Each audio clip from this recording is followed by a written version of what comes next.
একদিন মাটির ভিতরে হবে ঘর রে মন আমার, কেন বাঁধো সাদের ঘর, কেন বাঁধো সাদের ঘর। একদিন মাটির ভিতরে হবে ঘর রে মন আমার, কেন বাঁধো দালান ঘর, কেন বাঁধো টিনের ঘর। পৃথিবী আমার আসল ঠিকানা নয়, আসল ঠিকানা নয়। মরণ একদিন মুছে দেবে সকল রঙিন পরিচয়, আসল ঠিকানা নয়। প্রাণ পাখি উড়ে যাবে পিঞ্জর ছেড়ে, ধরা ধামে সবই রবে তুমি যাবে চলে। বন্ধু বান্ধব যত, মাতা পিতা তারা শত, বন্ধু বান্ধব যত, মাতা পিতা তারা শত, সকলে হবে তোমার পরে রে মন আমার, কেন বাঁধো সাদের ঘর, কেন বাঁধো দালান ঘর, কেন বাঁধো সুখের ঘর। পৃথিবী আমার আসল ঠিকানা নয়, আসল ঠিকানা নয়। মরণ একদিন মুছে দেবে সকল রঙিন পরিচয়, আসল ঠিকানা নয়। দেহ তোমার চর্মচর গলে পচে যাবে, শিরা উপশিরাগুলি ছিন্ন ভিন্ন হবে। দেহ তোমার চর্মচর গলে পচে যাবে, শিরা উপশিরাগুলি ছিন্ন ভিন্ন হবে। যখন প্রাণ চলে যাবে শূন্য পড়ে রবে, প্রাণ চলে যাবে বডি পড়ে রবে, গায়ে দিবে সাদাই কাফন রে মন আমার, কেন বাঁধো সাদের ঘর, কেন বাঁধো সুখের ঘর, কেন বাঁধো দালান ঘর। পৃথিবী আমার আসল ঠিকানা নয়। মরণ একদিন মুছে দেবে সকল রঙিন পরিচয়, আসল ঠিকানা নয়, আসল ঠিকানা নয়। লিল্লাহি তাকবীর।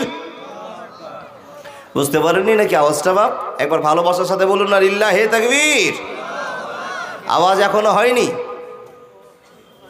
জিন্দা মানুষের জিন্দা আওয়াজ হওয়া দরকার, তাই না? সবচাইতে এই মানুষগুলোর ভিতরে যত মানুষ আপনি চোখে দেখেছেন সবচাইতে মুসলমান দামি। কেন দামি? মুসলমানেরা আল্লাহ শব্দটাকে মানে, আর মুসলমান বাদে কেউ ভগবান বলে, কেউ খোদা ভাবে, কেউ গড ভাবে, বিভিন্ন রকমের ডাকার উপাসনার জায়গা তৈরি করেছে। শুধু একমাত্র মুসলমানেরা আল্লাহ শব্দটা মুখ থেকে বের করে, তাই না? তা আল্লাহ শব্দ বের করলে মৌলভী সাহেব কত নেকি হবে? তো আপনার জীবনে যদি আজ দিনে রাতে 100 সাগিরা গুনাহ হয়ে থাকে, তো মহব্বতের সাথে একবার আল্লাহু আকবার বললে আল্লাহ দয়া করে আপনার ক্ষমা করে দিতে পারে। বলুন সুবহানাল্লাহ। তাই বলুন তো লিল্লাহি তাকবীর, আলহামদুলিল্লাহ। যোগ্যতম নির্বাচিত আজকের সভার সভাপতি, দিন প্রিয়, ইসলাম প্রিয়, সুপ্রিয় শ্রোতা মণ্ডলী, পর্দার আড়ালে বসে থাকা অত্র এলাকার সুশিক্ষিতা মা বোনেরা, লাখো কোটি শুকরিয়া সে আল্লাহ, যে আল্লাহ মাদ্রাসা মসজিদ কেন্দ্রিক অনেক জায়গায় জালসা করে আজকে আমাদের চয়েস করেছেন মসজিদ কেন্দ্রিক আয়োজিত সভাকে হরখা বাছানের মাটিতে এতগুলো ইমানদার মুসলমানকে এক জায়গায় করে আল্লাহর ভালোবাসার জয়যাত্রা করার সুযোগ করেছেন। সে আল্লাহর লাখো কোটি শুকরিয়া, বলুন আলহামদুলিল্লাহ। তারপরে পরে তার প্রেরিত রাসূল বিশ্বনবী নবী মুহাম্মদুর রাসূলুল্লাহ, আবার বলুন সাল্লাল্লাহু আলাইহি ওয়াসাল্লামের প্রতি লাখো কোটি দুরুদ ও সালাম শান্তির ধারা বর্ষিত হোক। আল্লাহুম্মা সাল্লি আলাই, আল্লাহুম্মা বারিক আলাই। ভাই সকল, যত দেরি করবেন তত খাস খবর, যত আপনারা দেরি করবেন তত অরিজিনাল খবর শুনতে পাবেন। বলে কি অরিজিনাল খবর মৌলভী সাহেব? যেই মাংসটা 120 টাকা দিয়ে লাইন ধরে মারামারি করে খেতে হলো, আর আধ ঘন্টা পরে ওই মাংসটা 80 টাকা লাগবে, চিন্তা করিয়েন না। কি গো, 120 100 হয়েছে, এবার 100টা 70-এ আসবে। মারুফ সাহেবের বক্তব্য শুনে যাবেন, একটা করে ক্যারি ব্যাগ দোকানে জিলাপি থেকে নিয়ে আসবেন, আর 70 টাকা করে 1 পুটলা মাংস নিয়ে চলে যাবেন, আরও সস্তা পাবেন।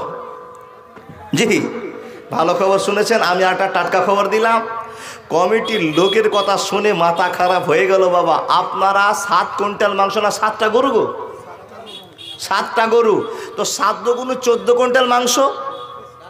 সুবহানাল্লাহি ওয়া বিহামদিহি, সুবহানাল্লাহিল আযীম। আচ্ছা, আপনারা আল্লাহর ভয়ের মুসলমান না গরু খাওয়া মুসলমান?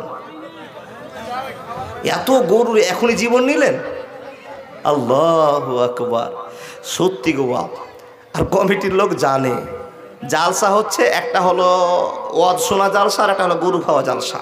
যারা গরু খেয়ে চলে গিয়েছেন তারা চলে গিয়েছেন, যারা গরু খাওয়ার পরও বসে আছেন, মাংস ভাত খেয়ে বসে আছেন, আপনারা হয়তো জালসা শুনছেন, তাই তো? আলহামদুলিল্লাহ।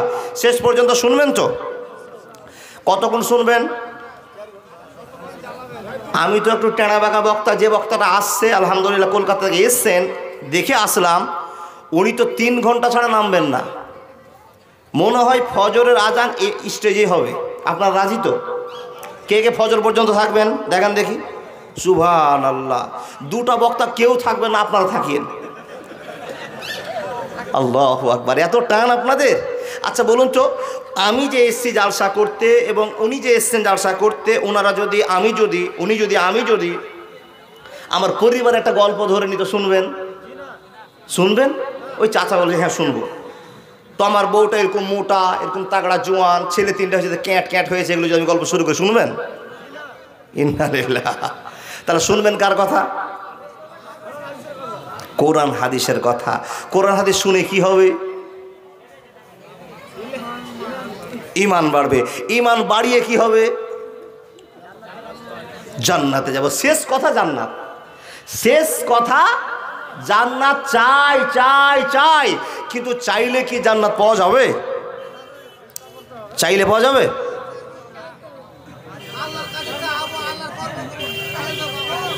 আল্লাহর কাছে চাইবেন, ভালো কথা। আল্লাহর কর্ম করে চাইতে হবে। যে কর্মটা করে বসে আছেন তার মুখে দাঁড়িয়ে নাই, তো জান্নাত পাবেন না। জি, সব সেখানে শেষ। কর্ম করব, ভালো কথা, কর্ম করব, তারপরে জান্নাত যাব। আলহামদুলিল্লাহ, এটাই তো জীবন আমাদের। মুসলমানেরা কর্ম করে আল্লাহর কাছে দেখাবো, কিন্তু কর্ম করে জান্নাত পাবেন মনে হচ্ছে? হিসাব করে উত্তর দিবেন। কর্ম করে জান্নাত যাওয়া যাবে না। আপনি আমি যেই কর্মটা করছি, এই কর্ম নিয়ে জান্নাতের আশা করিয়েন না। শুধু আল্লাহকে বলি, আল্লাহ তুমি দয়া করিও, আল্লাহ দয়া করিও। আল্লাহর দয়া ছাড়া 1 পিস জান্নাতে যাব না। আমি যে কি মাদ্রাসায় ছিলাম গো? বালুয়া মাদ্রাসায়।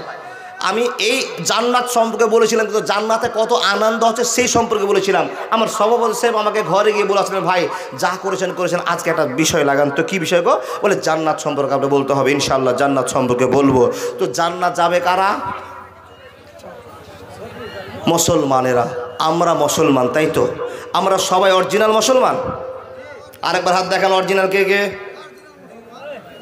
আলহামদুলিল্লাহ। হাত নামান, হাত নামান। আর একবারে হাত উঠাবেন, আর হাত কিয়ামত পর্যন্ত উঠাতে বলবো না। আর একবারে হাত উঠাবেন। কারা হাত উঠাবেন? যারা এশারের নামাজ পড়েছেন। যেই লোকটা চেহারা ছিল বেশি, ওর হাত বন্ধ হলো, চোখ ধরা পড়ে গেছে। নামান হাত।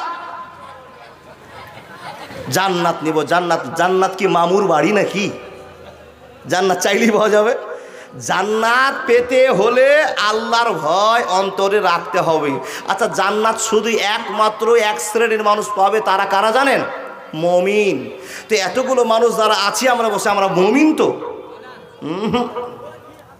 মুসলমান, মুমিন নই। কি হিসাব নেবেন আপনি? কোন দিকে ওয়াজ করব? মুসলমান, কিন্তু আমরা মুমিন নই। একটু পরীক্ষা নিরীক্ষা করার জন্য বাবা এই কলমটা খালি খুলে নিয়ে আসলাম, আপনার জন্য প্রাইজ আছে। একটা প্রশ্নের উত্তর আপনাকে দিতে হবে। আচ্ছা, কতটি নবীর নাম আপনাদের জানা আছে? 25টা। কিন্তু কেউই 25টা নবীর নাম বলতে পারবেন না। যদি বলতে পারেন 5,000 টাকা দিব। 5,000। আমি পারবেন কেউ? 25টা নাম শুনেছেন যে 25টা নবী আছে, এবার আমিও পারবো না 25টার কথা। 6, 8, 10, 15টা পারবো, কোনো জায়গাতে আটকে যেতে পারে। কিন্তু 4 জন নবী জিন্দা আছে, যেই পারবেন 100 টাকা নগদ এক্ষুনি দিব। 4টা নবীকে আল্লাহ জিন্দা করে রেখেছেন, আকাশে আছে, জমিন আছে। আপনাকে বলতে হবে নবী 4টার নাম কি। পারবেন? চেষ্টা করুন। জিলাপির 100 টাকা আমি এক্ষুনি দিয়ে যাব যদি পেরেন। জি, সঙ্গে বকশিস হিসাবে কলমটা। চেষ্টা করুন, কিন্তু মোবাইল বের করবেন না। মোবাইল গুগল চালিয়ে আমি আপনাকে দিব না। পারবেন না? তাহলে আমরা যারা জান্নাতের কাছে বসে আছি জান্নাত নেওয়ার জন্য, জান্নাত তো বাবা লাইন ঘুরিয়ে নিল গোমুখ। মুসলমান আমরা এখনো স্ট্যাটাস চেক করিনি যে আমি এখনো আমার জীবনে সাকসেস হতে পারি নি। আমরা সাকসেস মুসলমান নই। প্রমাণ আল্লাহ বলছেন, হাক্কা তুকাতিহি ওয়ালা তামুতুন্না ইল্লা ওয়া আনতুম মুসলিমুন। তুমি অরিজিনাল মুসলমান না হয়ে মরিও না। তাহলে কি আমরা অরিজিনাল মুসলমান নই? তো আল্লাহর বান্দা ভালো করে জেনে নেন, এখনো আমরা অরিজিনাল মুসলমান হতে পারি নি। বলে কারণ অনেক আছে। আমি এই সম্পর্কে মিটনাতে বলেছিলাম, মিটনাট একটু টাচ দিয়ে চলে গিয়েছিলাম, কিন্তু এই কথার আর বলবো না। আজকে শুধু আপনাকে বলবো যে এতগুলো মানুষ আমরা মুসলমান দাবি করে আছি, কেউ অরিজিনাল কেউ ডুপ্লিকেট, কিন্তু মুসলমান। মুমিন এখনো আছে কিনা জানি না, মুমিন তো অবশ্যই আছে। এইখানেই বসে আছে আমরা মুমিন। কে আল্লাহ চিনে রেখেছেন। আপনি আমি যদি ভুল করি তো আল্লাহর চিনতে ভুল হবে না। তাহলে আমরা আল্লাহর ভালোবাসাকে কবজায় রেখে আমাদের জীবনযাত্রাকে চালিয়ে যাচ্ছি। সেই সমস্ত মানুষগুলোর কাছে আল্লাহর নবীকে একটু প্রমাণ করে দেখাবো। নবী মুহাম্মদুর রাসূলুল্লাহ পড়ুন সাল্লাল্লাহু আলাইহি ওয়াসাল্লামকে বলবো, হে নবী, আপনি তো আমাদের গাইডলাইন, আপনি তো আমাদের ফেসবুক, আপনি তো আমাদের পথের দিশারি, আপনিও তো আমাদের সরল পথের সম্ভাষণার আবির্ভাব ফুটিয়েছেন। হে নবী মুহাম্মদ, আপনি কি বলতে পারবেন এতগুলো লোকের ভিতরে কে জান্নাত যাবে আর কে জান্নাত যাবে না? আপনারা কেউ বলতে পারবেন না? নবী মুহাম্মদকে জিজ্ঞেস করলেও নবী মুহাম্মদুর রাসূলুল্লাহ আবার বলুন সাল্লাল্লাহু আলাইহি সাল্লাম বলছেন, আমিও বলতে পারবো না কে জান্নাতে যাবে কে জাহান্নামে যাবে। কিন্তু একটা খবর আসলো, জিবরিল এসে খবরটা দিচ্ছেন নবীকে, নবী গো, আল্লাহ বলে পাঠিয়েছেন এই যে 10 জনের একটা সিরিয়াল আছে, লিস্ট আছে, এই 10 জনকে আপনি এলান করে দেন, এরা জান্নাতে যাবেই যাবে। জোরে বলুন নারায়ে তাকবীর। কে নাম? আবু বকর, উসমান গনি, হযরত আলী, এই করে 10 জনের নাম হয়ে গেল। পরক্ষণে সাহাবারা বলেন, হুজুর, ইনারা তো জান্নাতে যাওয়ার মতোই কাজ করে রেখেছেন, তো ইনারা তো যাবে নই, কিন্তু আমাদের ভিতরে যে এতগুলো লোক আমরা বসে আছি, আমাদের ভিতরে কি কে জান্নাতে যাবে এগুলো বলা যাবে না? নবী মুহাম্মদ বলেন, এতগুলো মানুষের ভিতরে কে জান্নাত যাবে কে জাহান্নাম যাবে বলতে পারবো না, তো কিছু ডেফিনেশন বৈশিষ্ট্য আমি আল্লাহর কাছে শুনেছি। আল্লাহ আমাকে বলেছেন এই বৈশিষ্ট্যের মানুষগুলো আল্লাহ জান্নাতে যাবে, এই বৈশিষ্ট্য ছাড়া অন্য কিছু আমি বলতে পারবো না। আমাকে আল্লাহ ইসকা খবর দিয়েছে, উমার তুমি জান্নাতি, উসমান তুমি জান্নাতি, আলী তুমি জান্নাতি, আবু বকর তুমি জান্নাতি। এই করে করে 10 জনের খবর আমি দুনিয়াতে দিয়েছি। এই ছাড়া আর কারো জান্নাতের খবর আমার কাছে নাই। কিছু বৈশিষ্ট্যের কথা উল্লেখ করে নবী মুহাম্মদ বললেন এরা এরা জান্নাতে যাবে।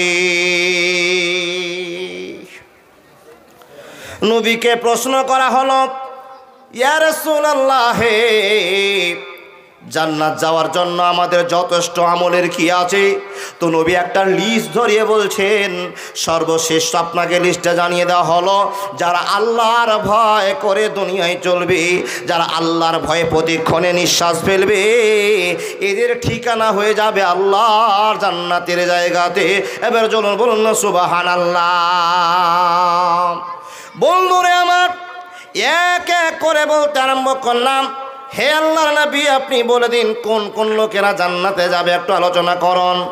তো রব্বুল আলামিনের নবী খবর দিয়ে বলছেন, নূরে সুমিন ইবাদিনা মান কানা তাকিয়া, যারা দুনিয়াতে আল্লাহর ভয় করে ইবাদত বান্দাবি করবে, আল্লাহর ভয়ে দিন কাটিয়ে রাখবে, আল্লাহকে ভয় করে নবী মুহাম্মদকে স্মরণ করে, 5 ওয়াক্তের নামাজি হবে, নামাজ পড়ার পর রোজা রাখবে, রোজা টাকা থাকলে হজ করবে, সমাজের সম্পন্ন কাজ করবে।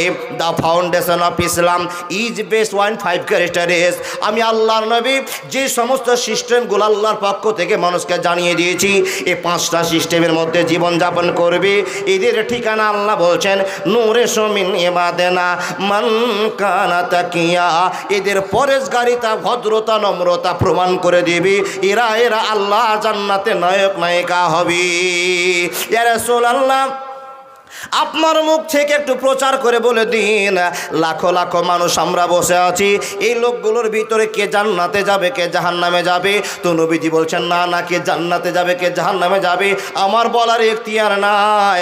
কিন্তু কিছু বৈশিষ্ট্যকে লক্ষ্য করে নবী মুহাম্মদ একটা হাদিসকে রচনা করে গেলেন, আলা উখবিরুকুম মিন হানিল জান্নাহ।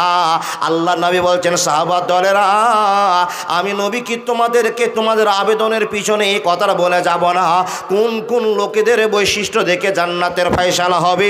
এইরকম কথা কি নবী আমি তোমাদেরকে বলা যাব না? হ্যাঁ রাসূল আপনি বলে দিন। তো নবী মুহাম্মদ বলতে আরম্ভ করলেন, আলা উখবিরুকুম মিন আহলিল জান্নাহ। হাজার হাজার লোক পুরুষের ভিতরে জালসা শুনবে, টাকা দান করবে, নামাজ পড়বে, রোজা করবে, হজ করবে, যাকাত দেবে, সবই ঠিক আছে। এদের ভিতরে 5টা পুরুষ আল্লাহর জান্নাতে যাবে। কটা পুরুষ? বন্ধুরে আমার, পিছনের দিকে যান, আপনার বেটি, মা, বোন, দিদি, ভাবি, ভাই, বউ সবাই পিছনের সাথে বসে আছি। আপনার সম্পর্কের বাঁধন, আমারও সম্পর্কের বাঁধন। বাম দিকে যত মা বোন দিদিরা বসে আছে, সাহাবারা জিজ্ঞেস করলেন, নবী গো, পুরুষের তো শ্রেণী বলে দিলেন, নাম্বার বলে দিলেন, 5 জন পুরুষ জান্নাতে যাবে, 5 প্রকার যাবে, কিন্তু মহিলাদের তো আলোচনা আপনি করলেন না। তো দয়ার নবী বলছেন, আলা উখবিরুকুম মিন আহলিল জান্নাহ। আমি কি সেই সমস্ত মহিলাদের ঠিকানা বলে যাব না কোন কোন মহিলারা জান্নাতে যাবে?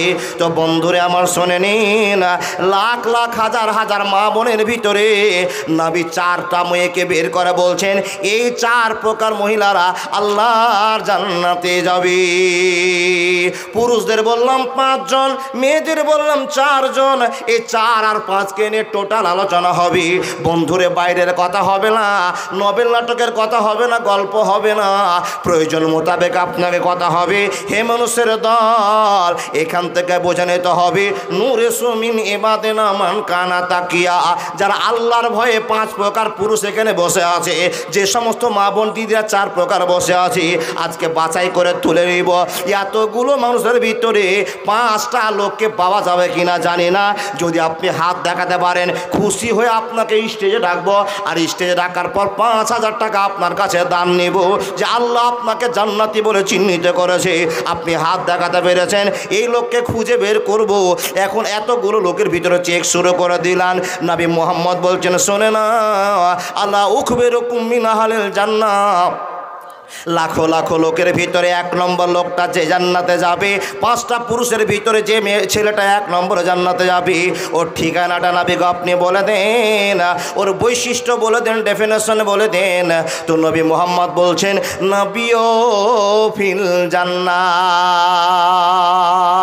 যাদের হৃদয়ে আছে আল্লাহর ভয়, তারা কভু পথ ভুলে যায় না, আল্লাহর প্রেম ছাড়া এই দুনিয়ায় কারো কাছে হাত পেতে যায় না। রাতের আধারে যারা সিজদাতে রয়, 2টি চোখে যেন তার নদী বয়ে যায়। ছলনার হাতছানি যতই আসুক, পিছনে ঘুরে সে তাকায় না, যাদের হৃদয়ে আছে আল্লাহর ভয়, তারা কবু পথ ভুলে যায় না, আল্লাহর প্রেম ছাড়া এই দুনিয়ায় কারো কাছে হাত পেতে চায় না। এমন আল্লাহর প্রেমিক আছে যারা মরে গেলেও অন্য কারো দরবারে হাত পাতাবে না। আল্লাহর বান্দা, আমি যে কতগুলো বলছি বুঝতে পারছেন তো? আলহামদুলিল্লাহ। আমার পূর্বের বক্তা মাওলানা মুমতাজ আলী সাহেব, আল্লাহ ওনাকে আল্লাহ কত দয়া করেছেন, ভালোবাসা দেখিয়েছেন। এই এলাকায় যত জালসা দেখছি, হ্যান্ডবিল পড়লেই মুমতাজ মাওলানা আছে, উনি যদি মরে যান তো কবরও জালসা করবেন মনে হয় নাকি, আর আপনারা করিয়ে নিবেন।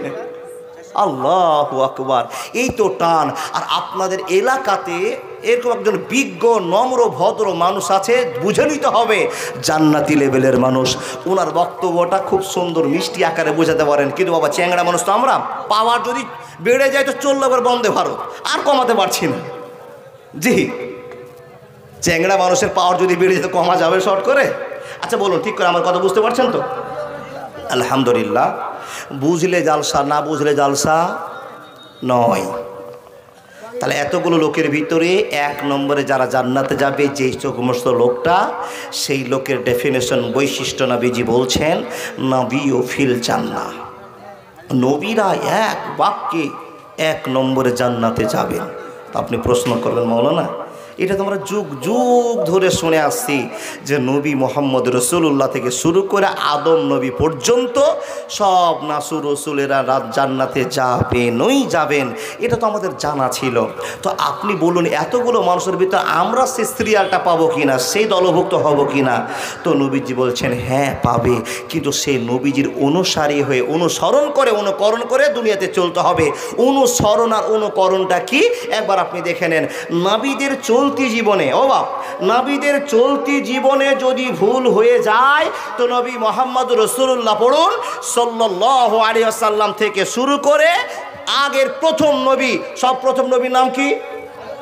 হযরত আদম পর্যন্ত যত নবী এসেছেন, যত রসুল এসেছেন, সবাই ছোট্ট খাট্ট ভুলের জন্য মাবুদের কাছে পাগলের মতো কেঁদেছেন। আচ্ছা বলুন তো, আপনারা কোন একটা ভুল করেছেন, সেই ভুলটার জন্য আল্লাহর কাছে চোখের পানি ফেলেছেন? পেরেছেন? পারেননি। কি করে আপনি 1 নম্বরে জান্নাতে যাবেন? আল্লাহ বলছেন, বান্দা তোমাদের কাজ হলো ভুল করা, আর আমার কাজ হলো ক্ষমা করা। শুনলেন আজ? শুনলেন আজ? তোমাদের কাজ হলো ভুল করা, আমার কাজ হলো ক্ষমা করা। তাহলে আমাদের কাজ যখন ভুল করা, সকালবেলাতে গিয়ে একটা মানুষ মার্ডার করবেন তো? আর আপনি মার্ডার করে বলবেন আল্লাহ আমাকে ক্ষমা করো, ক্ষমা চাইলে ক্ষমা করে দিবে। এত সস্তা আওয়াজ, এত সস্তা জীবন না। চলতি জীবনে কোনো জায়গায় ভুল হলে, রাস্তায় চলছিলেন, হঠাৎ করে একটা অঘটন ঘটে গেল। কি অঘটন ঘটলো? একটা মেয়েকে দেখে নিলেন, এটা গুনাহ হয়ে গেল। রাস্তায় চলছিলেন, রাস্তার পাশে একটা কুত্তা বসেছিল, অযথা একটা ঢেল মেরে দিলেন, কুত্তার ঘুমটা ভেঙে দিলেন। রাস্তা দিয়ে চলছিলেন, 5 টাকা 10 টাকা একটা কয়েল পড়ে আছে, তুলে পকেটে ঢুকিয়ে নিলেন। ছোট্ট একটা ভুল হয়ে গেল। এই ভুলগুলো হাজারটা হয়। বাড়িতে গিয়েছেন, পড়োশির সঙ্গে একটু ছোটো মোটো ধাক্কাধাক্কি হয়ে গেল, হয় কি না বা? দেখেন, আবার এখানে কিছু লোক আছে জালসা শুনছেন অথচ গাঁজা টেনে বসে আছেন। অবশ্যই আছে। এই যে এখান থেকে বাম দিক থেকে সিগারেট একটা ধোঁয়া আসছে, তো মনে হচ্ছে এদিকে চলছে কোথাও বাবা, একবারে আগুনের ভাটা শুরু হয়েছে, ইট ভাটা চালু হয়ে গেছে। যে গন্ধ পাচ্ছি, বর্তমানে পাচ্ছি। জি, তো এই যে গুনাহগুলো আছে, তো আপনার কাজ হলো গুনাহ করা আর আল্লাহর কাজ ক্ষমা করা, শুধু এটাই করে যাবেন না।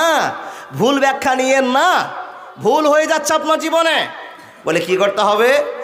চলতি পথে বলতি কথায়, সমাজ ব্যবস্থার জীবনে, পরিবার জীবনে, পরিবেশ জীবনে যদি আপনার চলার নিয়ম বলার নিয়ম ভুল হয়ে যায়, চলতে বলতে উঠতে বসতে যদি কোনো ভুল হয়ে যায়, তো রব বলছেন বান্দারি এই চলার ভুলের জন্য বলার ভুলের জন্য একবার মসজিদে গিয়ে তোমার জন্য অপেক্ষা করে কাঁদো, আল্লাহ গো আমি জানতাম না এত বড় গুনাহ আমার হয়ে যাবে, হে আল্লাহ ক্ষমা করে দাও, ক্ষমা করে দাও। বান্দা যখন তুমি এই কথাটা আমার কাছে প্রতিশ্রুতি দিবে যে আল্লাহর গুনাহ করব না, তুবু ইলাল্লাহি তাওবাতান নাসুহা, এই গুনাহ করব না, যখন তুমি প্রতিশ্রুতি দিবে আমি আল্লাহ ক্ষমা করে দিব, ক্ষমা করে দিব, ক্ষমা করে দিব। কিন্তু বন্ধুরে আমার, গুনাহ কত করেছি আমরা। মার্ডারের আসামি বসে আছি, জেনার আসামি বসে আছি, চুরির আসামি বসে আছি, বেনামাজি অনেক বসে আছি, মাকে কাঁদে অনেকজন বসে আছি, এখন আমি বউর সাথে কথা বলি অনেক লোক বসে আছে, ভাই বোনের ভিতরে ফাটল সৃষ্টি করে বসে আছি, বোন ভাইয়ের সাথে কথা বলে না, ভাই বোনের সাথে কথা বলে না বসে আছি, বেটা মার সাথে কথা বলে না, মা বেটার সাথে কথা বলে না বসে আছি। কথাটা ঠিক বললাম না ভুল বললাম বলতে হবে। অনেক গুনাহগার মানুষ বসে আছি, কিন্তু এই গুনার জন্য কয়টা লোক আছেন বন্ধুরে? মসজিদে জোহরের নামাজ পড়লেন, আসরের নামাজ পড়লেন, সব নামাজ চলে গেল, ইশারের নামাজ পড়ার জন্য চলে গেলেন, হাইয়া আলাস সালাহ,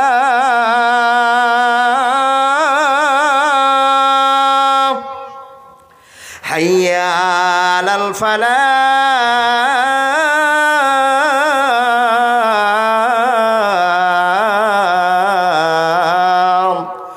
আল্লাহু আকবার, আল্লাহু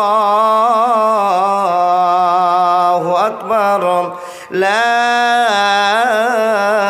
ইলাহা ইল্লাল্লাহ। জোহরের নামাজ পড়লেন, আসরের নামাজ পড়লেন, মাগরিব নামাজ পড়লেন, দেশের জন্য খাবার তৈরি করলেন, পরিবারের জন্য সংসারের টাকা ইনকাম করলেন, সারা দিন ধরে নিজের কামাইয়ের সাথে ছুটে বেড়ালেন। বন্ধুরে আমার, সব নামাজ আপনি কমপ্লিট করেছেন। ঈশ্বরের নামাজ পড়তে গেলেন, তাকবীর হয়ে গেল, নামাজ পড়তে গিয়ে আল্লাহুম্মা বাইদ বাইনি ওয়া বাইনাকা তাইয়া কামা বাত্তা বাইনাল মাশরিক ওয়াল মাগরিব বললেন, আলহামদুলিল্লাহি রাব্বিল আলামিন বললেন, কুল হুয়াল্লাহু আহাদ আল্লাহুস সামাদ লাম ইয়ালিদ বললেন। সম্পূর্ণ নামাজ আপনার কমপ্লিট হলো। ইমামের পিছনে 4 রাকাত নামাজ পড়লেন, সালাম ফিরা হলো আসসালামু আলাইকুম রাহমাতুল্লাহ, আসসালামু আলাইকুম রাহমাতুল্লাহ। সম্পূর্ণ নামাজ কমপ্লিট করলেন। মুসাল্লিরা নিজে সুবহানাল্লাহ আলহামদুলিল্লাহ লা ইলাহা ইল্লাল্লাহ আল্লাহু আকবার করতে করতে নিজের কর্মের জন্য সবাই বাড়ি ছুটতে আরম্ভ করলো। আপনি একজন মানুষ মসজিদ থেকে বের হলেন না, আপনি মুয়াজ্জিনকে বললেন, ভাই আমি তালাটা মেরে দেবো, মসজিদ বন্ধ করিও না। মুয়াজ্জিন জিজ্ঞেস করলো, ভাই কেন মসজিদে বসে থাকবা? মুয়াজ্জিনকে উত্তর দিলেন, ভাই আমার নিজের কিছু জীবনে আজকে কেলেম ঘটে গিয়েছে, ভুল হয়ে গিয়েছে, আমি মার্ডার করেছি, চুরি করেছি, জেনা করেছি, মদ খেয়েছি, অনেক ভুল হয়ে গিয়েছে, স্ত্রীর সঙ্গে শয়তানের চক্করে ঝামেলা হয়েছে, বেটাকে 2 চড় মেরে দিয়েছি, সমস্যার টেনশনে পড়ে আছি, একটু আল্লাহর কাছে এটা আমি পরিশোধ করতে চাইছি, আল্লাহর কাছে একটু বুঝিয়ে নিতে চাইছি, হাত তুলে দোয়া করবো, তুমি গেটটা লাগাইও না, চলে যাও, আমি তালা মেরে চলে যাব। মসজিদ ফাঁকা হয়ে গেল, মসজিদের কোণে বসে আপনি কাঁদতে আরম্ভ করলেন, আলহামদুলিল্লাহি রাব্বিল আলামিন আর রহমানির রহিম মালিক ইয়াউমিদ্দিন ইয়্যাকা না'বুদু ওয়া ইয়্যাকা নাস্তাইন ইহদিনাস সিরাতাল মুস্তাকিম। যদি এত দূর যাওয়ার প্রয়োজন আপনার হবে না, কি আপনি দোয়া যখন করতে শুরু করবেন, আলহামদুলিল্লাহি রাব্বিল আলামিন আর রহমানির রহিম মালিক ইয়াউমিদ্দিন ইয়্যাকা না'বুদু ওয়া ইয়্যাকা নাস্তাইন, এখান থেকে ছেড়ে দেন, এখান থেকে ছেড়ে দেন, শুরু করে দেন আল্লাহুম্মা আল্লাহুম্মা সাল্লি আলা মুহাম্মাদিন ওয়া আলা আলি মুহাম্মাদ কামা সাল্লাইতা আল্লাহুম্মা বারিক আলা মুহাম্মাদিন ওয়া আলা আলি মুহাম্মাদ কামা বারাকতা। সম্পূর্ণ শেষ হয়ে গেল। বন্ধুরে আমার, আল্লাহকে রাজি করার জন্য অনেক দোয়া করলেন, অনেক দোয়া করলেন, অনেক দোয়া করলেন। এবার নিজের জন্য দোয়া করতে আরম্ভ করেন। মাওলানা, আমি তো বেশি দোয়া জানি না, বেশি দোয়া জানি না, কমপক্ষে তো ফাতিহা সূরাটা আপনি জানেন। এই ফাতিহাটা ইয়াকা নাবুদু ওয়া ইয়াকা নাস্তাইন পর্যন্ত 3 বার বলবেন, দুরূদ শরীফ 3 বার বলবেন। তারপরে নিজের জন্য মন খুলে আল্লাহকে বলতে আরম্ভ করলেন, আল্লাহ গো, আমি রাস্তায় চলছিলাম, একটা মেয়েকে দেখেছিলাম, ইয়া আল্লাহ, একটা মেয়ে চক্কর করে জেনা করে নিয়েছিলাম। আল্লাহ, রাস্তায় বন্ধুর পাল্লাতে বলে মদ খেয়েছিলাম। ইয়া আল্লাহ, আমার দ্বারা বড় বড় গুনাহ হয়ে গিয়েছে। হে রব্বুল আলামিন, মসজিদ বলা মানুষ সবাই নামাজ পড়ে চলে গেল, আমি একজন আসামি তোমার কাছে হাত তুলে নিয়েছি। মাবুদ রে, তুমি আমাকে ক্ষমা করে দাও, ক্ষমা করে দাও। চোখ থেকে টপ করে পানি পড়ে গেল। মসজিদ ফাঁকা, একলাই যেন পাগল হয়ে আল্লাহর কাছে কাঁদতে আরম্ভ করেছেন। কাঁদতে কাঁদতে চট করে একটা পানির ফোঁটা পড়ে গেল। নবী মুহাম্মদ বলছেন, বান্দা, উম্মতি তুমি শুনে নাও, একটা চোখের ফোঁটা পানি পড়ে যাওয়ার কারণে তোমার গুনাহ সব মাফ হয়ে গিয়েছে। জাহান্নামের আগুন তুমি নিভিয়ে দিয়েছ। একটা চোখের পানির ফোঁটা এত বড় জাহান্নামের সমস্ত পানিকে, আগুনকে তুমি নিভিয়ে ফেলে দিয়েছ। আল্লাহর বান্দা, তুবু ইলাল্লাহি তাওবাতান নাসুহা, আল্লাহর কাছে আপনি কাঁদছেন আর দোয়া করছেন, আপনার ক্ষমা হয়ে গিয়েছে, ক্ষমা হয়ে গিয়েছে। রহিম জানি আসিয়াছ মাওলারি দরবারে, আল্লাহ তারায় না মরে, তোমারই দরজার গোলাম তোমারি দুয়ারে, তোমারি দরজার গোলাম তোমারি দুয়ারে। রহিম জানি আসিয়াছ মাওলারি দরবারে, আল্লাহ তারায় না মরি, তোমারি দরজার গোলাম তোমারি দুয়ারে। আসিবারও কথা ছিল নিয়া নেকির বোঝা, কপাল দোষে আসতে হলো নিয়া গুনার বোঝা। আসামির স্বীকারোক্তি, আসামির স্বীকারোক্তি, ক্ষমা পাবার তরে, আল্লাহ তারায় না মরে, তোমারই দরজার গোলাম তোমারই দুয়ারে, তোমারই দরজার গোলাম তোমারই দুয়ারে। রহিম জানি আসিয়াছ মাওলারি দরবারে, আল্লাহ তারায় না মরে, তোমারই দরজার গোলাম তোমারই দুয়ারে। একবার জোরে বলুন না, নারাই তাকবীর। আলহামদুলিল্লাহ। ও বাপ, আমার কথাগুলো বোঝা যায় তো? আলহামদুলিল্লাহ। তাহলে আপনারা মসজিদে বসে একটা লোক কেঁদেছেন, হাত দেখান তো বাপ, 5,000 টাকা নিব আপনার কাছে। আসেন, আসেন। আলহামদুলিল্লাহ, আল্লাহ আপনাকে কবুল করেছে। 4 জন লোক হাত দেখিয়েছে। কি জন্য দেখিয়েছে? আমি মসজিদে বসে বসে কাঁদি, জি এখনো আল্লাহর সে বান্দা আছে, মসজিদে ঢুকলে আল্লাহর ভয়ে ঝরঝর করে পানি ফেলি। সারা রাত আপনার ঘুমের জন্য অশান্তিকর ঘুম পাড়েন। আর কিছু মানুষকে দেখেন, 2টো বেজেছে, সুন্দর করে কনকনে শীতের রাতে ঠান্ডা পানিতে উজু করে নামাজে দাঁড়িয়ে গেছে, পাগলের মতো পাগল হয়ে আছে। আল্লাহ ক্ষমা করে দাও, মরলে কি হবে, কবরে কি হবে, জাহান্নামে কি হবে। মাবুদ গো, তাই তো সব মানুষ ঘুমিয়ে আছে, আমি একটা পাগল বান্দা তোমাকে খুশি করার জন্য রাত 2টোর সময় দাঁড়িয়ে গিয়েছি, পাগলের মতো কান্না করে। ও আল্লাহর বান্দা, সেই লোকটা জান্নাতে যাবে। আপনি আমি ভুল করার পর তওবা করি না, তাই তো আমরা জান্নাত যেতে 1 নম্বরে পারবো না। নবী রাসূলরা ভুল করেছেন, ছোট্ট একটা মিস্টেক হয়েছে, সঙ্গে সঙ্গে মাবুদের কাছে কেঁদে মাফ করে নিয়েছে। আল্লাহর বান্দা, এতগুলো লোক আমরা আল্লাহর কাছে কেঁদে মাফ চাইতে পারলাম না, এই জন্য আমরা 1 নম্বর জান্নাতি হতে পারলাম না। তাহলে একটা বৈশিষ্ট্য গেল আমাদের কাছে। এখন পুরুষের কাছে আরো 4টা আছে। 5 জন পুরুষ হবে জান্নাতে, একটা চলে গেল, 4 জনকে মাত্র পেলাম। ইনশাআল্লাহ দ্বিতীয় নম্বরে আরো 4 জন থেকে 6 জন পাওয়া যাবে। আল্লাহর নবী বলছেন, নবী মুহাম্মদ রাসূলুল্লাহকে জিজ্ঞেস করলেন, নবী গো 1 নম্বরটা বললেন নবী ও ফিল জান্নাহ, এবার তৃতীয় নম্বরটা বলুন, এতগুলো লোকের ভিতরে কে জান্নাতে যাবে? যখনই বলা, নবী বলেন সিদ্দিক ফিল জান্নাহ। 2 নম্বরে যত পুরুষ মানুষ বসে আছে, মাস্টার, ডাক্তার, উকিল, ব্যারিস্টার, বক্তা, কারি, হাফেজ, মাওলানা, ছুতর, মেতর, রাজমিস্ত্রি, যত মানুষ বসে আছে, এদের ভিতরে 2 বৈশিষ্ট্যের মানুষটা 2 নম্বরে জান্নাতে যাবে।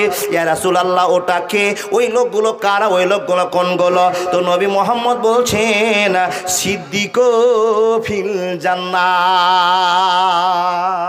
এর মানে আলহামদুলিল্লাহ।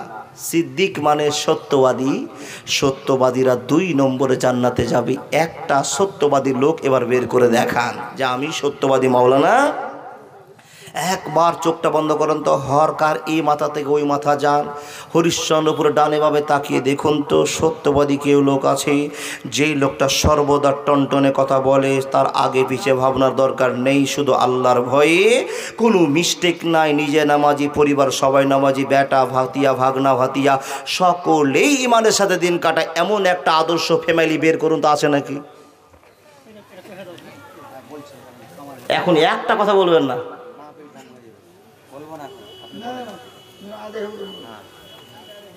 খুঁজুন বাপ, পাওয়া যাবে গো? আপনার পরিবারটার দিকে একবার তাকান তো, সত্যবাদী নেই, নেই।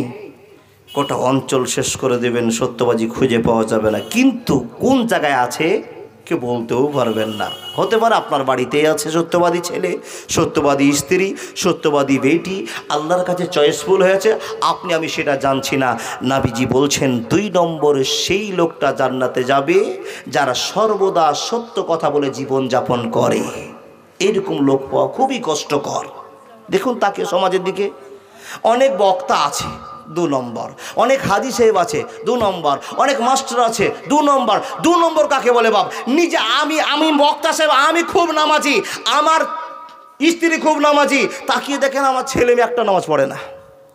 আমার পরিবারে খুব ভালো কথা, ভালো রেজাল্ট ছুটে আছে, দেখেন আমার বাপ নামাজ পড়ে না।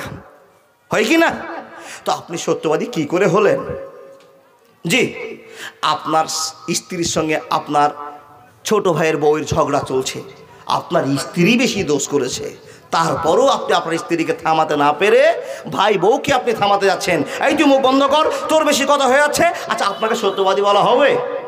আপনি সত্যবাদী? 2টো ছেলে মারামারি করছে, একটা ছেলে আপনার, একটা ছেলে আপনার পড়োশির। আপনার ছেলে দৌড়িয়ে গিয়ে তাকে 2টো চড় মারলো, আপনি নিজের চোখে দেখলেন। তারপরেও যখন সমাজের বিচার শুরু হলো, আপনি বক্তা সাহেব, আপনি মাওলানা সাহেব, আপনি নামাজি সাহেব, বিচারে জিতবার জন্য 3000 টাকা যে জরিমানা হয়ে যাবে, ছেলেটার গালে চড় দিতে গিয়ে চোখে লেগে গেছে, চোখটা নষ্ট হয়ে গেছে, এইখান থেকে বাঁচার জন্য আপনি মিথ্যার আশ্রয় নিলে আপনি সত্যবাদী? সত্যবাদী নন। তো আপনি 2 নম্বর আপনার অপশন গেল। বলে মাওলানা আমরা সত্যবাদী আছি। সত্যবাদী কোন জায়গায় বাপ? দুনিয়াতে অনেক সত্যবাদীর জায়গা খুঁজে পেয়েছি, সবচেয়ে বড় জায়গা হলো হাট খোলা, হাট বাজার। এখানে সব সত্যবাদীর আছে। দেখেন, মুরগির যারা পাইকার ডাহা মিথ্যা, ছাগলের যারা পাইকার ডাহা মিথ্যা, গম চালে যারা পাইকার ডাহা মিথ্যা, গরু বাছুরে যারা পাইকার ডাহা মিথ্যা। ও বাপ, এই সমস্ত মানুষেরাকে চেক করতে গিয়ে আমরা পরস্পর সবাই মিথ্যাবাদীতে প্রমাণিত হয়ে গিয়েছি। আমরা কেউ অরিজিনাল সত্য মানুষ নয়। আর সত্যবাদী না হলে তো আপনি 2 নম্বরে জান্নাত যাচ্ছেন না। দেখেন, জান্নাত যাওয়াটা খুবই সোজা, আবার জান্নাত যাওয়াটা আবার খুবই কঠিন। কি করে? 2 নম্বরটা আমি ছেড়ে দিলাম। সত্যবাদী যে মানুষগুলোকে পাওয়া যাবে, সেই মানুষগুলোর পরিচয়টা কী হবে একটু জানেন বাপ? একটু দেখে নিন, গ্রামে আছে কিনা জানেন? কিছু কিছু লোককে দেখবেন শুধু টাকা ইনকামের জন্য পৃথিবীর সবকে মুছে দিয়ে নিজের জীবনটাকে ভেবে নিয়েছে, যদি আমি আজ হাটে হাট করতে যাই, কামাই করতে যাই, কাকে ঠকাবো, কাকে জিতবো, আমার পকেটে 1000 টাকা ঢুকলেই হলো। কিন্তু জানলাম না যার কাছ থেকে 1000 টাকা কামাই করলাম সে আমার চাচতো ভাই, সে আমার মুসলমান ভাই। ওই লোকটার কাছে গরু বিক্রি করতে গেলাম, এমন ধমকি মারলাম, মরা গরু হাতে ধরিয়ে দিয়ে 5000 লাভ করে চলে আসলাম, বলে ভালো কাজ করেছি। আল্লাহর বান্দা, ভালো কাজ নয়। আপনার একজন ভাইকে ঠকিয়ে নিয়েছেন, আপনি শান্তি পাবেন না, শান্তির জায়গা নয়। আল্লাহর বান্দা, অনেক লোককে দেখবেন, আপনি একটা সুস্থ মানুষ, আপনি একটা জমি কিনে বেচা করছেন, হঠাৎ করে একটা লোক খবর দিচ্ছে, ভাই কী হচ্ছে গো তোমাদের আলোচনা? বলছে আমি একটা জমি কিনছি ভাই, ওই জায়গাতে জমিটা আছে। ওরে সুবহানাল্লাহ, তুমি জমিটা কিনে নিলা? ফালতু, তুমি জমিটা কিনে নিলা? আমি কতদিন থেকে জমিটার উপর নজর করে আছি। এই তুমি জমিটা কিনে নিলা, কত হয়েছে ভাই? বলে 1 লাখ করে শতক হয়েছে, 1 লাখ করে কাটা হয়েছে। যে লোকটা খবরটা শুনলো, ও তখন বলছে কার কাছে? যার জমি, তাকে বলছে ভাই 1,10,000 দিবা, দিব তোমাকে, দিবা জমিটা দিবা? আচ্ছা বলুন তো, ওই যে লোকটার কাছে বললো যে 1,10,000 পাচ্ছে, 20 শতক জায়গা হলে 2 লাখ টাকা বেশি পাচ্ছে, মাত্র একটা কথাকে মিস্টেক করতে পারলে। কি কথা মিস্টেক? ভাই 1 লাখ করে শতক হয়েছিল, তোমাকে জমিটা আর দিব না। ভাই কেন দিবা না? তো বলছে জমিটা আর 5 মাস বিক্রি করবো না, একটু টাকা দরকার ছিল, টাকাটা পূরণ হয়ে গেছে। কত বড় অন্যায় করলেন আপনি জানেন? কত বড় অন্যায় করলেন আপনি জানেন? যেই ছেলেটা 1 লাখ টাকা শতক নিয়েছিল, আশা ছিল আমি 1 লাখ টাকা শতক নিলাম, 5 মাস পর বিক্রি করলে 1,20,000 হবে, আমার জীবনে একটা পথ উন্নত হবে। যেই লোকটা বাইরে থেকে শুনতে আসে না, শুনে আপনি 10,000 টাকা চাপিয়ে দিলেন, সেই লোকটা কত বড় নোংরামি করলেন। নবী মুহাম্মদুর রাসূলুল্লাহ পড়ুন সাল্লাল্লাহু আলাইহি ওয়াসাল্লামের নম্রতা ভদ্রতাকে আপনি নয়নে ফেলে দিলেন, জলের মধ্যে নিস্তেজ করে দিলেন। আল্লাহর বান্দা, তুমি মুসলমান নও, মুসলমান নও, মুসলমান নও। একটা প্রস্তাবের পর আরেকটা প্রস্তাব দেওয়া যাবে না, যাবে না, যাবে না।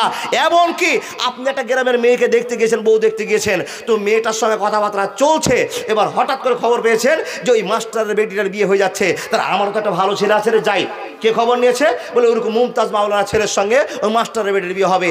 আপনি একটা ঠিকাদারকে, কন্ট্রাক্টরকে হাতে করলেন, টাকাওয়ালাকে হাতে করে দিলেন মাস্টার বাড়ির প্রস্তাব, ভাই ওর বাড়িতে দিও না, আমার বাড়িতে দাও।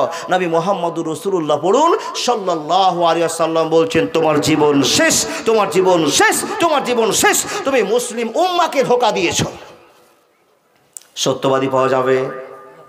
যাওয়া যাবে? যে 2 নম্বর কথা বেশি বলবে, তার ইনকামের পথ বেশি খুলবে। আপনি বাইরে থেকে আহ্বান করছেন, আল্লাহ আমাকে জান্নাতে জিও, আল্লাহ জান্নাত তো আপনাকে দিবে, আর আপনার জন্যই জান্নাত খান আল্লাহ তৈরি করেছেন। অত সহজে জান্নাত পাওয়া যাবে না।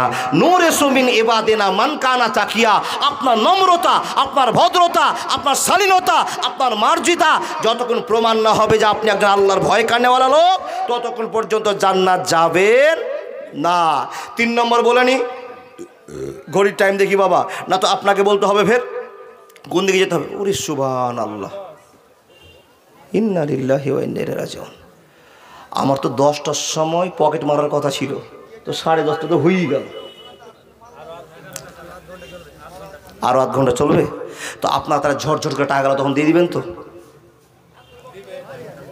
জি, তাকান আমার দিকে। আমি তাহলে 2টো ছেলেদের কথা বললাম, কিন্তু আরও যে সাইডে আমার মা বোন দিদিরা আছে, ওনাদের একটা কথা বলি। নবী বলছেন, নবীকে জিজ্ঞেস করলেন, হুজুর আপনি বলুন, পুরুষদের 5টা কথা বললেন, 5 জন পুরুষেরা জান্নাতে যাবে, মেয়েরা 4 জন জান্নাতে যাবে, তো ইনাদের ঠিকানা তো বললেন না। মা বোন আমার শোনন, নবী মুহাম্মদুর রাসূলুল্লাহ আবার বললেন সাল্লাল্লাহু আলাইহি ওয়াসাল্লাম বলেন, আলা উখবিরুকুম মিন আহলিল জান্নাতি, হে মানুষের দল তোমরা শুনে নাও, নবীরা জান্নাতে যাবে, সিদ্দিকরা জান্নাতে যাবে, শাহিদু ফিল জান্নাহ, আল মাউলুদু ফিল জান্নাহ, আর রাজুলু ইয়াজারু ফি নাহিয়াতিল মিশরি লা ইয়াজুরুহু ইল্লা লিল্লাহি আযজা ওয়া জাল, ওয়া নিসাউকুম মিন আহলিল জান্নাতি, আল মাউলুদুল আউদু আলা জাওজাহা আল্লাতী জাগাজাওয়া হাত্তা জাত ওয়া পিয়াদে জাওজাহা ওয়া তাকুলু লাযুকু গামাজান হাত্তা তারজা। নবী মুহাম্মদ, আপনি এবার সেই সমস্ত মা বোন দিদিদের কথা বলে দিন, এই মহিলাগুলোর ভিতরে 1 নম্বরে কোন মেয়েটা আল্লাহর জান্নাতের নায়িকা হবে। নবীজি বলতে আরম্ভ করলেন, হাজার হাজার মহিলারা নামাজ পড়বে, হাজার হাজার মহিলারা রোজা করবে, হাজার হাজার মহিলারা বরখা পরে রাস্তায় চলা ওঠা বসা করবে, কিন্তু একটা গুণ তারা করতে পারে না। নামাজ পড়ে ঠিক আছে, রোজা করে ঠিক আছে, পর্দাও করে ঠিক আছে, কিন্তু একটা কাজ করতে পারে না, তার নিজের স্বামীটাকে হেডমাস্টার মনে করতে পারে না। ওই বরখাওয়ালি মা, ওই নামাজি মা, ওই রোজদারনি মা একটাই ভুল করে চলে, সবই আমল ঠিক আছে। নবী মুহাম্মদ বলছেন, শুনে নাও, লক্ষ লক্ষ মেয়েরা জালসা শুনবি, এরা সকলে জান্নাতে যাবে, মাত্র 4টা কাজ তাদের করতে হবে। 1 নম্বরটা নামাজ পড়তে হবে, 2 নম্বর রোজা করতে হবে, 3 নম্বর ফজর কাজ করতে হবে, পর্দায় থাকতে হবে, নাম্বার 4 ওই মহিলাটাকে স্বামীর সঙ্গে বন্ধুত্ব করে রাখতে হবে।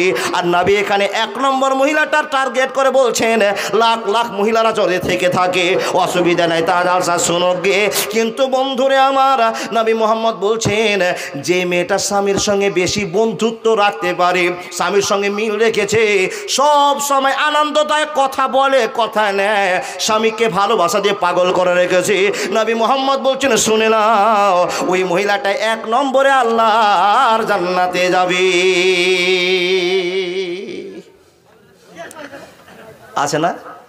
বাবা একটুখানি চুপ করুন তো, তাকান, আপনার বেটির দিকে তাকান, আপনার বৌমার দিকে তাকান, আপনার শাশুড়ির দিকে তাকান, আপনার নিজের স্ত্রীর দিকে তাকান। আপনার স্ত্রী আপনাকে খুশি করেছে কি না? আপনার শাশুড়ি আপনার শ্বশুরকে খুশি করেছে কি না? আপনার বেটি আপনার জামাইয়ের সঙ্গে ভালো ব্যবহার করে কি না? আপনার বৌমা আপনার ছেলের সঙ্গে ভালো ব্যবহার করে কি না? যদি ভালো ব্যবহার করতে দেখেন তো আপনি রেজাল্ট নিয়ে যান, ওই মেয়েটাকে দেখে নিন, আপনি বুঝে নেন যে আপনার বাড়িতে একটা জান্নাতি মহিলা আছে। আচ্ছা বাবা, জান্নাতি মহিলাকে একটু চেক করে নিই, এখানে যতটি পুরুষ মানুষ আছেন, মা বোন তো দূরে শুনছে জালসা, আপনার পুরুষগুলো হাত উঠিয়ে দেখান তো। মাওলানা, আমার 50 বছর থেকে বিয়ে করে সংসার চলছে, কোনো দিন আমার স্ত্রীর সঙ্গে ঝগড়া হয়নি, একটা লোক হাত তাকান তো বাপ। ইন্না লিল্লাহি ওয়া ইন্না ইলাইহি রাজিউন। তার মানে বোঝা গেল গো বাপ, আপনাদের প্রত্যেক দিন ওই কাশ্মীর আর পাকিস্তান চলে না? চলাটাই স্বাভাবিক। জি, তর্কাতর্কি হতেও পারে, ঝামেলা হতেই পারে। বিশ্বনবী নবী মুহাম্মদুর রাসূলুল্লাহ পড়ুন সাল্লাল্লাহু আলাইহি ওয়াসাল্লামের বাড়িতেও ঝামেলা হয়েছিল, কাকে নিয়ে? যাকে নবীজি 5 নম্বর জান্নাতি মহিলা বলে চিহ্নিত করেছেন, তার নাম আয়েশা রাদিয়াল্লাহু তাআলা আনহা। একজনের নাম খাদিজা, একজনের নাম ফাতেমা, একজনের নাম আসিয়া, একজনের নাম আয়েশা, একজনের নাম হলো মারিয়াম। বন্ধুরে, এই 5 জন মহিলাকে চিহ্নিত করা হয়েছে। এই আল্লাহর বান্দা বান্দিরা, এতগুলো মহিলার ভিতরে একজন জান্নাতি মহিলা, 5 নম্বর জান্নাতি মহিলা মা আয়েশা। এই মা আয়েশাকে নবী মুহাম্মদুর রাসূলুল্লাহ জীবনে একটা সমস্যা হয়েছিল। কি সমস্যা হয়েছিল মাওলানা একটু বলবেন নাকি? না বন্ধুরে আমার, এলাকার লোককে খুব ভালো মানুষ বলিয়েন না, গ্রামের মানুষকে খুব ভালো মানুষ বলিয়েন না, পড়োশিকে ভালো মানুষ বলিয়েন না। বলে কেন গো কেন? পড়োশি তো এক জায়গায় অনেক হক অনেক দাম নাম আল্লাহ বলেছেন, আবার আপনি পড়োশিকে আপনি হক আদায় করতে বলছেন না। ও মুসলমান, নবী মুহাম্মদুর রাসূলুল্লাহ সাল্লাল্লাহু আলাইহি ওয়াসাল্লামের ছোট স্ত্রী মা আয়েশার সম্পর্কে ব্যাড রিপোর্ট ছড়িয়ে গেল। সাফওয়ান বিন মুআত্তালের সঙ্গে নাকি মা আয়েশা প্রেমের জালে ফেঁসে গিয়েছে। একবার জোরে বলুন না নাউযুবিল্লাহ। বন্ধুরে আমার, সমস্যা শুরু হয়ে গেল, সমস্যা শুরু হয়ে গেল। নবীর মনে অশান্তি চালু হয়ে গেল। না না না, আমার আয়েশা এত বড় ক্ষতি করতে পারে না, এত বড় বদমাশি করতে পারে না, এত বড় নোংরামি হতে পারে না। নবীর টেনশনে দিন কাটায়। ও আল্লাহর বান্দা, আমি এই সম্পর্কে আলোচনা করতে আর পারলাম না, শুধু একটা কথা বলে যায়, এতগুলো মানুষ বসে আছেন, আপনার দলিলটাই যথেষ্ট, আপনার দলিলটা যথেষ্ট। আপনি যদি বলতে পারেন মাওলানা আমার স্ত্রীকে নিয়ে আমি জীবনে সুখী আছি, আমার স্ত্রীর সঙ্গে আমার ঝামেলা হলে আমার স্ত্রী আবার আমাকে মেকআপ নিয়ে নেয়, আবার আমার রাগটা মানিয়ে নেয়, যার ঘরে এই স্ত্রী পাওয়া যাবে নবী মুহাম্মদ বলছেন তুমি জান্নাতি বউ বলে কবুল করে নাও, জান্নাতি বেটি বলে কবুল করে নাও, জান্নাতি শাশুড়ি বলে কবুল করে নাও। বন্ধুরে, এরকম মেয়ে আপনাদের ঘরে অবশ্যই আছে ইনশাআল্লাহ। আছে গো? ঝগড়াঝাটি হয়েছে, মেয়েটা জান্নাতি যে হবে, নামাজ পড়ে, রোজা করে, পর্দা পুশিতে যথেষ্ট থাকে, আলহামদুলিল্লাহ, সবই নিয়ম কানুন মারে। স্বামীর সঙ্গে বাজার নিয়ে ঝামেলা যদি হয়ে যায়, সংসারকে মেনটেন করতে গিয়ে কোনো ঝামেলা লেগে যায়, তো সঙ্গে সঙ্গে আবার 5 মিনিট পরে ওই মেয়েটা হাত ধরে বলে স্বামী তুমি রাগ করে আছো? যদি তুমি রাগ করে থাকো তাহলে আমি শান্তি পাই না, তুমি তো জানো, অতএব তুমি রাগ করিও না। একবারে 10 মিনিটের ভিতরে আপনার রাগকে মাটিতে ফেলে দিয়ে আপনার উপরে চড়ে কুস্তাকুস্তি শুরু করে দিল, আনন্দ দিতে শুরু করলো। নবী মুহাম্মদ বলছেন দেখে নাও 1 নম্বর জান্নাতি তোমার বাড়িতে ঘুরছে। জোরে বলুন লিল্লাহি তাকবীর। ও বাপ, কিন্তু এমনও মেয়ে আছে যদি ঝগড়া হয়ে যায় স্বামী খালি মাপ লিবে লেগে ঘুরছে যে মাপ দে রে, মাপ দে রে, মাপ দে, কিন্তু মিনিস্টারের বেটি আর মাপ দেয় না আপনাকে। এরকম নাই? হাজার আছে, চোখে দেখেছেন। ও মেয়েটা যদি 65 বার হজ করে জান্নাত যাবে না। ও বাপ, ছেলেরা যারা বসে আছেন 26 মাস হজ করে আসেন, পাকা তাহাজ্জুদে নামাজ পড়েন, আর মা বাপের সঙ্গে 3 মাস কথা বলেননি, জান্নাত যাচ্ছেন না আপনি। রেজাল্ট হয়ে গেছে আপনার। কখন পাবেন জান্নাত? যখন আপনার দয়া হবে, জাহান্নামে সাজা কাটা হবে, তারপরে নাহারে হায়াতে গোসল করে পিছনে একবারে একটা সিল মেরে দিয়ে আপনাকে জান্নাতে ঢোকাবে, তার আগে আপনি জান্নাতি নন। ওই রকমই খবর, সব আমল করেছে কিন্তু স্বামীর কথা মানেনি। আজকে আপনার স্ত্রীকে বলেছেন, স্ত্রী যাস না রে জাল সাথে রে, ভালো বক্তা নাই রে, ওই এন্দাদুল ছোড়াটাই আছে রে,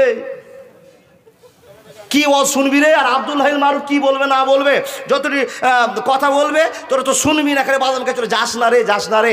স্বামীকে তুচ্ছ মনে করে দিয়ে একবারে কিরণ মালা শাড়ি পরে হন হন করে হেঁটে চলেছেন জালসায়, একটাও নাকি হলো না, গুনাহ হয়ে গেছে। এরকম মা হাজারটা বসে আছে। দেখেন, স্বামী বলছে, হ্যাঁ রে, আমি তো রাজমিস্ত্রির মিস্ত্রি, বেশি তো কামাই করি না, তো জালসা যাবি, যা 100 টাকা একটা নোট নিয়ে যা। ও নিবেন 100 টাকা? কত নিবেন? 300 টাকা দাও। কি নিব? 300 টাকা দিয়ে 1 কিলো জিলাপি নিব, 100 টাকা দান করব, আর 100 টাকা আরও অন্যান্য কাজে ব্যবহার করব। তো তুমি 300 টাকা দাও। যেই মা জুলুম করে টাকা নিয়ে এসে 100 টাকা দান করছেন, ওটা দান হয়নি। বুঝেননি বন্ধুরে আমার, নবী মোহাম্মদ বলছেন লাখ লাখ মহিলা থাকবে, আর এদের ভিতরে ওই মহিলাটা আল্লাহর জান্নাতে নায়িকা হবে যে মেয়েটা স্বামীর সঙ্গে বন্ধুত্ব করে রাখতে পারবে। বন্ধুরে আমার, স্বামীর সঙ্গে বন্ধুত্ব করেছে কে? তার নাম খাদিজা। স্বামীর সঙ্গে বন্ধুত্ব করেছে কে? তো তার নাম হলো আসিয়া। ও আল্লাহর বান্দি, তো আপনি শুনে নেন, 1 নম্বর জান্নাতে যদি যেতে চান, আল্লাহর সম্পূর্ণ আইনকে মানার পর একটাই কাজ করতে হবে। স্বামী যদি বলে তোমাকে এখানে চুপ করে বসে থাকতে হবে, বসে যেতে হবে, বসে যেতে হবে। এমনকি নবী মুহাম্মদুর রাসূলুল্লাহ সাল্লাল্লাহু আলাইহি ওয়াসাল্লাম বলছেন, ওই রকম স্বামী যদি তোমার থেকে যায়, স্বামী ঘোড়ার উপরে চড়ে আছে, ঘোড়ার উপরে বসে আছে, আর তোমাকে ডাকছে, রহিমা, ফাতেমা, সুলতানা, তুমি আমার কাছে চলে আসো। বন্ধুরা আমার, মা বোন আমার, শুনে যান, আপনার স্বামী বলছেন, ও ফাতেমা, ও জরিনা, এখন বাড়িতে কেউ নাই, রাস্তাতে কেউ নাই, আমার ঘোড়ার গোবরে কেউ নাই, তুমি চলে আসো, তোমাকে ঘোড়ার উপরে চড়ে তোমার সঙ্গে আমার মিলন হবে, ঘোড়ার উপরে এসে তোমার সঙ্গে আনন্দ অনুভব করব। যদি আপনার স্বামী আপনাকে আহ্বান করে, ও মা বোন দিদি, আর আপনি যদি বলছেন না না না যাব না, তো আল্লাহর নবী বলছেন তুমি গুনাহগার হয়ে গেলে, গুনাহগার হয়ে গেলেন। আপনি প্রশ্ন করবেন, ইমদাদুল ভাই, আপনার কথা শুনে আর কাজ হলো না, আপনি মাথা হ্যাং করে দিলেন, এরকম আশ্চর্যজনক কথা কেন আমার স্বামী বলবে? হ্যাঁ হ্যাঁ হ্যাঁ, স্বামীদের অনেক আবেদন থাকতেই পারে, আপনাকে পূরণ করতে হবে, কিন্তু শরিয়ত বিরোধী আন্দোলন করা যাবে না, শরিয়ত বিরোধী আনন্দ করা যাবে না। মা বোন রে, শরিয়তে যেটা চলবে, তোমার স্বামী যদি তোমার কাছে আবেদন করে, না বলা চলবে না। মা বোন তুমি শোনে নাও, যদি তুমি সেটা করতে না পারো, আসিয়ার দরজা তোমার হবে না। বলে হুজুর, আসিয়ার দরজা কি করে পাওয়া যাবে? একবার তাকান, রেকর্ডিং চেক করুন, ইতিহাস পড়ে দেখুন। মা বোন, জীবনে তো যা করেছেন কামাই, সব কামাইকে নিজের স্বার্থ সিদ্ধি পূরণের জন্য রং রসে দিন কাটাচ্ছেন। একবার ইতিহাসগুলো পড়ুন, স্বামীকে বলুন জালসাতে গিয়েছো, আদর্শ নারীর একটা বই কিনে নিয়ে আসিয়ে তো আমি আদর্শ নারী হতে পারি কি না। কোন কি মার এই শখ আছে যে আমাকে একটা জালসা থেকে বই কিনে এসে দিও, আমি বাড়িতে বসে বসে পড়বো, অফ সময়ে, ঠান্ডা সময়ে, ফাঁকা সময়ে? এইরকম অভিজ্ঞতা তো আপনার নেই। আসিয়া রাজি আল্লাহ তাআলা বলা যাবে না, আলাইহা সালাম, ওনার টাইটেলটা আপনি দেখুন কি করেছেন। ফেরাউন তো খুব মুরব্বী মানুষ ছিল নাকি? জি, এত মুরব্বী যে আকাশও নিল না, জমিনে নিল না, বেটাকে মিডিলে দাঁড় করে রেখে দিয়েছে, এরকম মুরব্বী ছিল, তাই না? ওই মুরব্বী ধরিয়ে না, ও মুরব্বী, ওই মুরব্বী নয়, এই মুরব্বী ইমান আমানের জ্বলনের মুরব্বী। ফেরাউন কি করেছিলেন? আসিয়াকে বলছেন, আসিয়া, তোর সব মেনটেন্স করবো, সব গ্রামের লোক আমাকে আল্লাহ বলছে। আরে পাগলি, তুই কেন আল্লাহ বলবি না? তুই যদি না আল্লাহ বলিস তো আমি আল্লাহতে সাথ পাই না, তুই আমাকে খোদা বলে মান, রব বলে মান।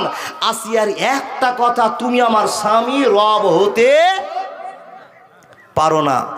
স্বামী স্ত্রী যত রকমের ভালোবাসা আছে আমি সব দিতে পারি, কিন্তু আপনাকে সৃষ্টিকর্তা বলে মানতে পারি না। আপনাকে যদি সৃষ্টিকর্তা বলে মানি, তো আপনার সৃষ্টিকর্তাকে, আমি যদি আপনাকে সৃষ্টিকর্তা বলে মেনে নিই, তো আপনার সৃষ্টিকর্তাকে ফেরাউন তো তখনই কাবু, পাড়ার লোক সব টাকার লোভে, স্বাদের লোভে, ইমানের লোভে, সম্পত্তির লোভে আমাকে খোদা বলছে তুই পারবি না, আমার কাছে থাকবি, আমার কাছে খাবি, আমার সম্পত্তি লুট করবি, আনন্দে হাজার হাজার টাকার তুই শাড়ি গহনা পরবি, আর তুই আমাকে রব বলে মানবি না। বলে স্বামী গো সবই পারবো, এটা পারবো না। প্রহার শুরু হলো। কতটা প্রহার করেছেন শুনেছেন বারবার ইতিহাস। পায়ে কাটা, হাতে কাটা মেরে বালুতে শুই রেখেছিল, তার নাম আসিয়া, আর যে করেছিল তার নাম ফেরাউন। আসিয়াকে বালুতে শুইয়ে দিয়ে হাতে কাটা মেরে দিয়েছে, পায়ে কাটা মেরে দিয়েছে। তো সে সময়তে আমাদের মা যদি হতো, তো আল্লাহ যদি করতো, আল্লাহ গোলামের বেটাকে তুমি ডুবিয়ে মারিয়ে তো। আপনাদের গোলামের বেটা ভাষা আছে? আছে। ও দিয়ে মানুষ থাকবে না তো কার কাছে থাকবে? মানে আপনিও গোলাম হয়েছেন, বোঝা যাচ্ছে গো বাপ। তো আমাদের মা বোন দিদিরা হলে যত রকমের বাজে গাইল ছিল, গালি দিত কি না? উপায় নেই। কিন্তু আসিয়ার রেকর্ড চেক করে দেখেন, আসিয়া বলছেন আল্লাহ আমার স্বামী ফেরাউন, আমি একে হালাক হতে বলতে পারে না, আমার স্বামীর জন্য বদদুয়া করতে পারে না, অথচ আমার হাতে কাঁটা মেরেছে, আমার পায়ে কাঁটা মেরেছে, আমি অসহ্য জ্বালা সহ্য করতে পারে না। হে রব, তোমার নবী মুহাম্মদুর রাসূলুল্লাহ সাল্লাল্লাহু আলাইহি ওয়াসাল্লামের কথা আমার কানে আছে, তোমার কথা আমার কানে আছে। রব্বুল আলামিন তুমি বলেছো মেয়েদের 4টা কাজ আছে, একটা নামাজ পড়া, রোজা করা, হজ করা, যাকাত দেওয়া, যতটা রেজাল্ট আছে করেছি। আল্লাহ গো স্বামীর রেজাল্ট করার জন্য তুমি বলে দিয়েছো মাবুদ, এখন তোমার কাছে আমার আবেদন, আমাকে তুমি তো রেজাল্ট তৈরি করে দিয়েছো, আমি যথেষ্ট নামাজ পড়েছি, যথেষ্ট রোজা করেছি, যথেষ্ট পর্দার মধ্যে থাকে। রব্বুল আলামিন এখন যদি আমার স্বামীর অত্যাচারে পাগল হয়ে গিয়ে কষ্ট সহ্য না করতে পারে, আমার স্বামীর যত বদদুয়া করতে লাগে, আমার স্বামীকে গাল দিতে লেগে যায়, হে আল্লাহ তাহলে তো আমি জান্নাতি মহিলা হব না। মাবুদ গো তুমি আমাকে ধৈর্য দাও, সহ্য দাও, এত বিষ, এত কাতর, এত যন্ত্রণা আমাকে সহ্য করে দাও।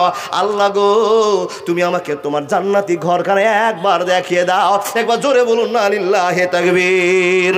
বন্ধুরে আমার, ও আল্লাহর বান্দারা, 3 জন মানুষকে জান্নাতে দুনিয়াতে ঘর দেখিয়ে দেওয়া হয়েছিল, তার ভিতরে একজন হলো আসিয়া। বন্ধুরে আমার, আসিয়া আল্লাহর কাছে দোয়া করে বলছেন রব হে আল্লাহ আমার স্বামী নিজের হাতে আমার হাতে কাঁটা পুঁতে দিয়েছে, পায়ে কাঁটা পুঁতে দিয়েছে, পেরেক মেরে দিয়েছে। রব্বুল আলামিন তুমি এই আমার স্বামীকে হালাক করে দাও, আল্লাহ গো তুমি তাকে মেরে শেষ করে দাও। এই কথা দোয়া না করে আল্লাহকে বলছে মাবুদ তুমি আমাকে ফেরাউনের কাছ থেকে বাঁচিয়ে নাও, ফেরাউনের কাছ থেকে বাঁচিয়ে নাও। দোয়াটা যেই মনে করা দরকার ছিল সেই দোয়া না করে উল্টা দোয়া করে বলছে আল্লাহ ফেরাউনের কাছ থেকে আমাকে তুমি বাঁচিয়ে নাও।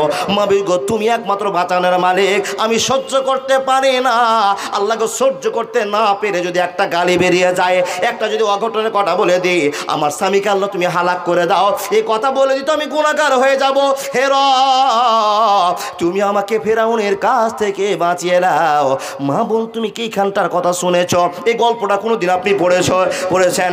মারে আমার, কত ভদ্র মহিলা যে নিজের স্বামীকে মরে যেতে বলছেন, হালাক হতে বলতে পারছে না, আল্লাহকে বলছে আল্লাহ তুমি আমাকে সরিয়ে নাও, এই ফেরাউনের কবল থেকে তুমি আমাকে বাঁচিয়ে নাও। এখানে দোয়াটা কত কঠিন দোয়া হয়েছে মা তুমি জানো না, জানো না, জানো না। এই না প্রমাণিত হয়েছে। তাই তো আসিয়ার কথা কোরআনে লিপিবদ্ধ করে গোটা পৃথিবীর মহিলাকে জানিয়ে দিয়েছে, এ মহিলারা জান্নাত যেতে হলে স্বামীর পায়ের তলে তোমাকে ভালোবাসা দেখাতে হবে, স্বামীকে পাগল করে রাখতে হবে, তবেই তুমি 1 নম্বর জান্নাতে যাবে।